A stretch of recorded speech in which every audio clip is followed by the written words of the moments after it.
গত ১৫ বছরের মধ্যে সবচেয়ে কম পাশের হার এবারের এসএসসি ও সমমানের পরীক্ষায়। সহানুভূতির নম্বর থেকে বেরিয়ে আসা যেমন এর কারণ, তেমনি গণিত ও ইংরেজি বিষয়ে শিক্ষার্থীদের অত দুর্বলতার প্রভাবও পড়েছে সার্বিক ফলাফলে। কিশোর জাহানের রিপোর্ট।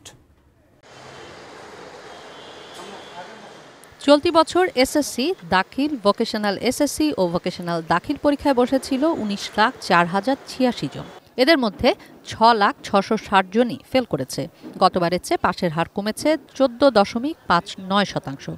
শিক্ষা বোর্ডগুলোর তথ্য বলে এবারের চেয়ে পাশের হার সর্বশেষ কম ছিল ২০০৯ সালে।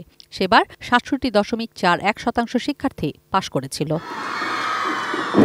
ফলাফল যেমনই হোক, অভিভাবকরা প্রত্যাশা করেন শিক্ষার্থীকে প্রকৃত মূল্যায়নের ধারাবাহিকতা রাখবেন শিক্ষকরা।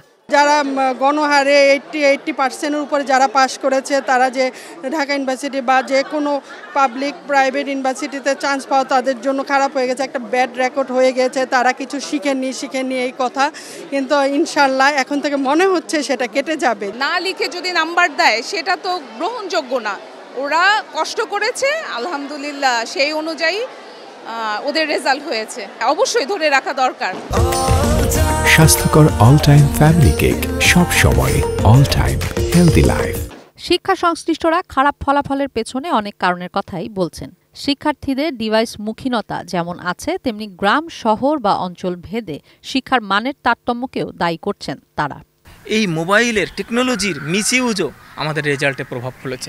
বছর ধরে আলোচনায় ফিনল্যান্ডের শিক্ষা ব্যবস্থাকে আমরা অনেক সামনে নিয়ে আসছি। আপনি ফিনল্যান্ডের এডুকেশনের একটা কনসেপ্ট আছে, nearest school is the best school. ছেলে মেয়েদের বাড়ির কাছাকাছি যে স্কুলটা আছে সবচেয়ে ভালো স্কুল, কারণ নিরাপদে যাবে, দ্রুত আসতে পারবে। ওই কনসেপ্ট আমাদের বাংলাদেশে কোথায় বাস্তবায়ন হয়? অথচ আমরা এগুলো নিয়ে অনেক এক্সপেরিমেন্ট করছি, অনেক ছেলে মেয়েদের নিয়ে আমরা এক্সপেরিমেন্ট করছি, ছেলেমেয়েরা গ্নিফিক হচ্ছে, এর প্রভাব পড়ছে বাস্তবিক পক্ষে গিয়ে ফলাফলে। সব বোর্ডেই গণিতে পাশের হার আশঙ্কাজনক হারে কমেছে। দেশের ১১টি শিক্ষা বোর্ডের প্রায় ২৩% ছাত্রছাত্রী গণিতে ফেল করেছে। ইংরেজিতে ফেল ১৩%। এই দুই বিষয়ে ফেল করা শিক্ষার্থীও গত কয়েক বছরের চেয়ে বেশি।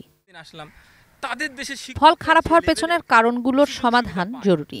শিক্ষা সংশ্লিষ্টরা বলছেন, গোটা শিক্ষা ব্যবস্থার ভেতরে যে ফাটল আর অদূরদর্শিতার ছাপ, তারই প্রতিচ্ছবি এমন ফলাফল। আমরা কিন্তু অনেক এক্সপেরিমেন্ট করি, কিন্তু আসল জায়গাটাই কিন্তু আমাদের এক্সপেরিমেন্ট খুবই কম।